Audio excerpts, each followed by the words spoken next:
خلک شیخ مقصود اشرفی بانگ لحکومت و گوهیز کرن کو ایدی لگوری پیمانا یکی نیسان تف بگره آمبارگوی راکن دا کو پیدوی سرکه سوتمنی و درمان در باسی تاخان ببن هر وها خواستن ایریش و بمپیکرن لدیجی سیویلان بین راوستاندن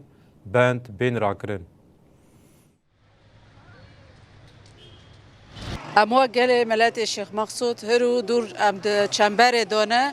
امن العام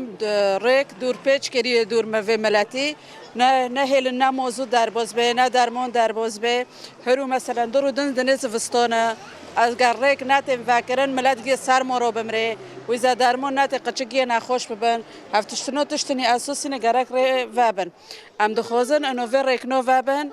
و یعنی تشی در باز تاخ شیخ مقصود و اشرفیه ببه مثلا یکی که ریالی باجر تفتیش دکن موبایلی گنده ساعت دکن تعجیزاتش ملات رو چه دکن یعنی یک نکنه حتی هر ویالی برای ما تقول فرقی چوره های نگو فرقی چوره جتنایه ما گو انه خلاص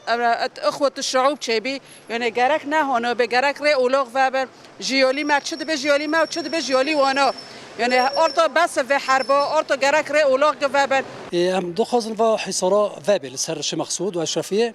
هف حصارا هن أم دبينن موضوع ناك هفيفر آلی کاری الفر نابهن نخوشه هی رو دکتر مثلا که الفر کافن درمان ناک هفیفر در دور الفر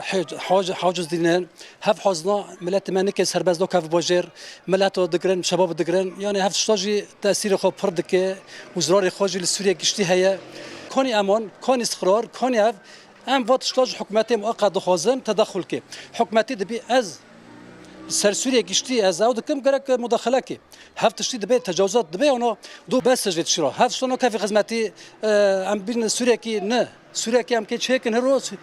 گرک ام دستی هفت دکن باشه معده غیر ویجی یعنی کافی نی ملتی فر منظمه ملتی شی مقصود منظمه الحمد لله يعني راس ريشاته بس ملت جردای هوا جردای رخصنه جردای اوكي چو ريشات شباب وكوال ودر كاس توقي خو نروي ملت گير فردانه خيره ده 5 سال فر ام برخدن ها برخدانه هرو اوكي شهيد ما جهنه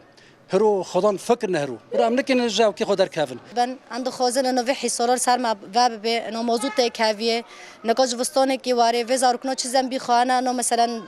بر سرمه دارارونه حتی وقتی بین ملتی عفرینجی کاتنا حصار دارن زیتونو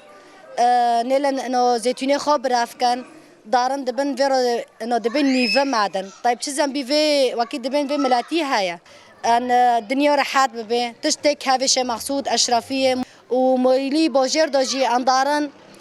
چانتد ما تفتیش دکن نوود مال فيشا دخینن ان دخوازن وتشتناجي رابع على اساس اتفاقيات چه بينك